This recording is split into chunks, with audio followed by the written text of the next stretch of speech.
मैं हूं कुंदन। ये बात तब की है जब मैं 9 साल का था और नाना जी की बरसी पर अपनी मम्मी के साथ उनके गांव गया था। गांव पहुंचते ही मम्मी और नानी एक दूसरे से बातें करने लग गई और मैं मौका देख के घर के बाहर चला गया। उस गांव के बारे में मैंने अपनी मम्मी से बहुत सारी बातें सुनी थी, इसीलिए मुझे वो गांव देखने का बहुत मन था। पर सब कुछ बहुत अजीब सा था। दूर दूर तक एक आदमी दिखाई नहीं दे रहा था। ऐसा लग रहा था जैसे इस गांव में बस हमारा ही परिवार हो। कुंदन। हाँ, अरे अन्नू मासी, आप कहाँ थी? काम पे गई थी, अभी लौटी हूँ। तुम बाहर क्या कर रहे हो? अंदर चलो। हाँ, मैं वो गांव देख रहा था। सुबह देख लेना, अभी अंदर चलो। प्लीज मासी, मुझे ये पूरा गांव देखना है। इस गांव में देखने लायक कुछ भी नहीं है। मासी, कुछ तो होगा, आप घुमा दो ना थोड़ी दूर मुझे। मना किया ना मैंने, जिद मत करो और अंदर चलो। मासी प्लीज ना, वो सामने वाले बगीचे तक ही बस चलो ना। बगीचा ही तो नहीं जाना है। मतलब कुछ नहीं। पर मासी। कुंदन! कहा था ना अंदर चलने को। चलो, अब तो डांट भी पड़ेगी। तो मैं और मासी घर के अंदर चले गए और कुछ ही देर बाद मम्मी और नानी खाना खाकर सोने चली गईं और मैं मासी से बात करने लगा। मासी, इस गांव में लोग नहीं है क्या? क्यों? शाम में जब मैं बाहर था मुझे कोई भी नहीं दिखा था। ऐसा क्यों मासी? इस गांव में शाम के बाद लोग अपने घरों के बाहर नहीं निकलते हैं। क्यों? है कुछ वजह। क्या? कहा ना कुछ वजह है। क्या करेगा जान के? प्लीज मासी बताओ ना, मैं किसी को नहीं बताऊंगा। मासी बताओ ना, क्या वजह है? वजह बगीचा है। बगीचा? वो हमारे घर के पास वाला? उसका क्या मासी? वो बगीचा अच्छा नहीं है। मतलब कि उस बगीचे में कुछ है। क्या है? कुछ अजीब, कुछ ऐसी ताकत जो बुरी है। बुरी क्यों? क्योंकि आज तक उस बगीचे में जो भी गया वो कभी लौट के नहीं आया। क्यों? कहाँ गए वो लोग? कोई नहीं जानता, इसलिए उस बगीचे में नहीं जाना है। यहाँ तक कि शाम के बाद तो उसके आसपास भी कोई नहीं जाता, चाहे इंसान हो या जानवर। पर क्यों मासी? कहते हैं वो बगीचा लोगों को अपने पास खींच लेता है। खींच लेता है? पर कैसे? उस बगीचे के पास जाते ही अजीब आवाजें सुनाई देने लगती हैं, जैसे तुम्हें बुला रही हो। वहां पर हमेशा कोहरा रहता है, चाहे मौसम कैसा भी हो। कभी बगीचे के अंदर से किसी की चीख सुनाई देती है तो कभी किसी के हंसने की आवाज। ये तो बहुत डरावना है मासी। अजीब बात तो ये है कि इतनी डरावनी आवाजें सुनने के बाद भी इंसान उस बगीचे की ओर खिंचा चला जाता है। और एक बार किसी ने उस बगीचे के अंदर कदम रख दिया तो उसके बाद उसका लौटना मुश्किल है। इसलिए शाम के बाद कोई भी गांव वाला बगीचे की तरफ नहीं जाता और ना ही हम घर के बाहर निकलते हैं। पर मासी, ये सब बातें सच है क्या? ये कोई मजाक नहीं है कुंदन। पिछले साल ही 2 लोगों ने उस बगीचे में जाने की बेवकूफी की थी। फिर? वो लोग आज तक लापता हैं। पर मासी, वो बगीचा ऐसा क्यों है? मुझे ठीक से तो नहीं पता, पर बड़े बुजुर्ग कहते हैं कि कुछ साल पहले उस बगीचे में गांव के बहुत सारे लोगों ने एक साथ आत्महत्या कर ली थी। एक ही साथ? एक ही रात में लगभग पूरा गांव खत्म हो गया था। पर उन्होंने ऐसा क्यों किया मासी? कुछ साल पहले गांव में एक जमींदार हुआ करता था। उसने धोखे से सभी गांव वालों की जमीन पर कब्जा कर लिया था। गांव वालों ने उसके खिलाफ बहुत आवाज उठाई, कोर्ट कचहरी के चक्कर भी काटे, पर फिर भी कुछ नहीं हुआ। फिर क्या, गांव वालों के पास और कोई चारा नहीं बचा तो अंत में उन सब ने मिलकर उसी बगीचे में जाकर आत्महत्या कर ली। मासी, उस जमींदार का क्या हुआ? हाँ? रात हो गई है, हमें सो जाना चाहिए। पर मासी, उस जमींदार का क्या हुआ? पता नहीं। पर मासी। कहा ना पता नहीं। अब इस बारे में और बातें नहीं, रात बहुत हो चुकी है, जाओ जाकर सो जाओ। मासी, आप उस बगीचे में गए हो?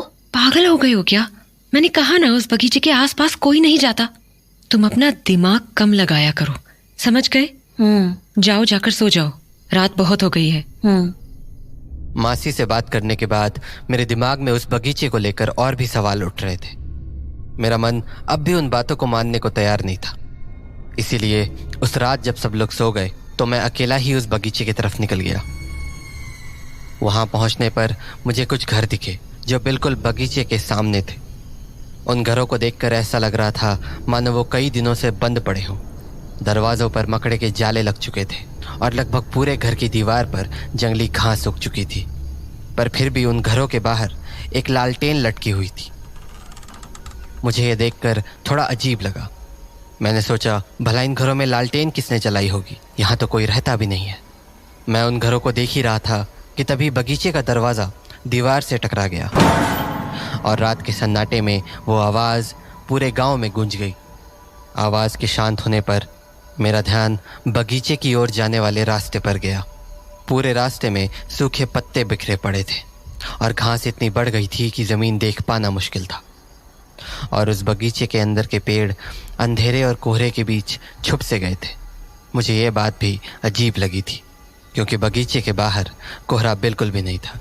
फिर मैंने सोचा हो सकता है पेड़ ज़्यादा होने के कारण बगीचे के अंदर कोहरा हो। मैं ये सब सोच ही रहा था कि मुझे बगीचे में से किसी के भागने की आवाज़ आई, पर जब मैंने बगीचे की ओर ध्यान से देखा तो मुझे वहाँ कोहरे के अलावा कुछ नहीं दिखा। मैंने उस बात को अपना वहम समझकर टाल दिया और बगीचे को करीब से देखने की सोचने लगा। पर तभी मुझे ऐसा लगा जैसे मेरे आसपास कोई खुसफुसा के बात कर रहा हो। मुझे बिल्कुल समझ नहीं आ रहा था कि वो आवाज़ें कहाँ से आ रही थी। धीरे धीरे वो आवाज़ें और भी तेज़ होने लगी। अब मुझे हल्का डर लगने लगा था। मैंने सोचा घर लौट जाता हूँ, पर तभी वो आवाज़ें किसी इंसान की आवाज़ में बदल गई और मेरा नाम पुकारने लगी।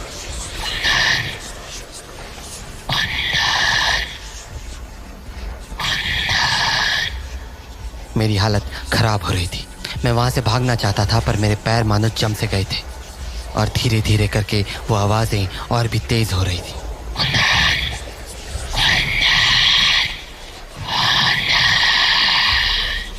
हाँ हाँ हाँ हाँ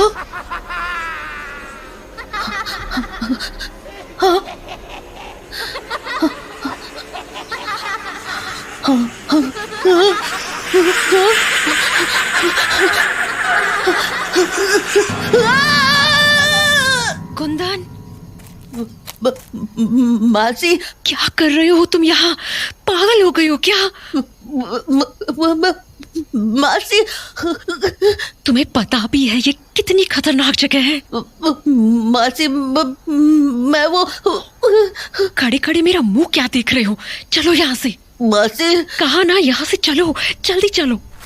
जिस तरह से मासी मुझे वहां से घर लेकर आई थी, मुझे समझ आ गया था कि मैंने कोई बहुत बड़ी गलती कर दी है, पर मैं ये समझ नहीं पा रहा था कि आखिर मासी इतनी डरी हुई क्यों थी। अगले दिन मासी और मम्मी को किसी काम से मार्केट जाना था, तो वो मुझे नानी के पास छोड़ गए। मम्मी मासी को गए काफ़ी टाइम हो चुका था, तो मैं खाना खाने के लिए किचन में जाकर नानी के पास बैठ गया। पर मैं अभी भी मासी की बताई बातों के बारे में सोच रहा था, तो मुझे लगा क्यों ना नानी से ही सच पूछ लूं। नानी, क्या बगीचे में जाना मना क्यों है? मतलब? हाँ, बगीचे में कोई भी नहीं जाता ना। किसने कहा? वो मासी कह रही थी। ये सब फालतू चीजें हैं, समझा? इन बातों पर ध्यान मत दे। नहीं नानी, मासी कह रही थी वहाँ पर लोगों ने आत्महत्या कर ली थी किसी जमींदार के कारण। अरे क्या जमींदार के कारण? वो लोग कुछ काम वाम करते थे नहीं, खाने वाने को होता नहीं था तो मर गए भूखमरी से। इसमें जमींदार की क्या गलती? ओ, और जमींदार? क्या जमींदार? जमींदार का क्या हुआ? क्या मतलब क्या हुआ? कुछ नहीं हुआ, क्या होगा? मतलब वो कहाँ है अभी? कहाँ रहेगा? यही है, इसी गांव में। पर तू छोड़, तू नहीं समझेगा। क्या नहीं समझूंगा? बताओ ना नानी, कहाँ है वो जमींदार? अरे क्या करेगा जानकर, तुझे थोड़ी दिखेगा वो। हाँ, क्यों? क्यों नहीं दिखेगा? बस ऐसे ही। अब बातें मत कर और खाना खा। नानी, पर वो है कहाँ? बताओ ना। अरे यहीं तो बैठा है तेरे बगल में, तुझे ही देख रहा है। हाँ, मेरे बगल में? नानी क्या बोल रही हो? ओफो, मैंने पहले ही बोला था ना कि तुझे नहीं दिखेगा। अब ज्यादा सवाल मत कर।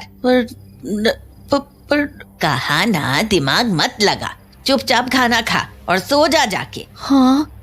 मुझे नानी की बातें अजीब लगने लगी थी, तो मैंने जल्दी से खाना खाया और खटिया पर जाकर लेट गया। पर मेरे दिमाग में अब भी नानी की कही बातें चल रही थी। मैं यही समझने की कोशिश कर रहा था कि आखिर नानी की बातों का मतलब क्या था, और वो ऐसा क्यों कह रही थी कि जमींदार मेरे बगल में ही बैठा था। इन्हीं बातों को सोचते हुए पता नहीं कब मेरी आंख लग गई। नींदों में मुझे कुछ आवाजें सुनाई दी, पर मैं समझ नहीं पा रहा था कि वो क्या कह रही हैं। पर तभी ऐसा लगा जैसे कोई मेरा नाम पुकार रहा है। कुंदन बेटा, पहचाना मुझे? हाँ?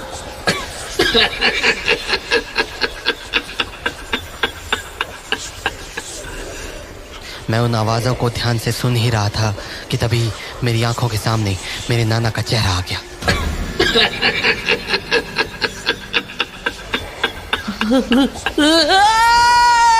और मैं चीख कर बिस्तर से उठ गया, और जैसे ही मैंने नजरें घुमाई तो देखा कि मेरी नानी मेरे खटिया के ठीक बगल में ही बैठी थी।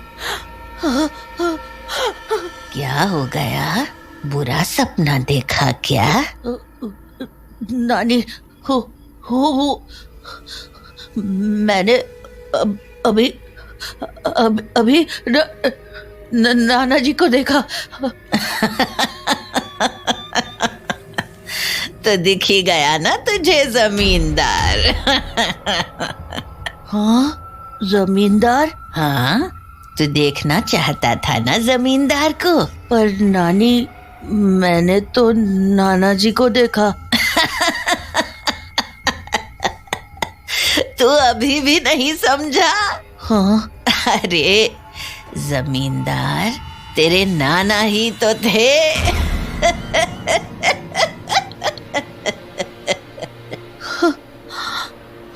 मुझे ये तो नहीं पता कि जमींदार वाली कहानी की असलियत क्या थी, पर उस रात के बाद मैं इतना तो ज़रूर समझ गया था कि वो गांव सचमुच भूतिया था, और उसका कुछ ना कुछ संबंध मेरे नाना नानी से ज़रूर था।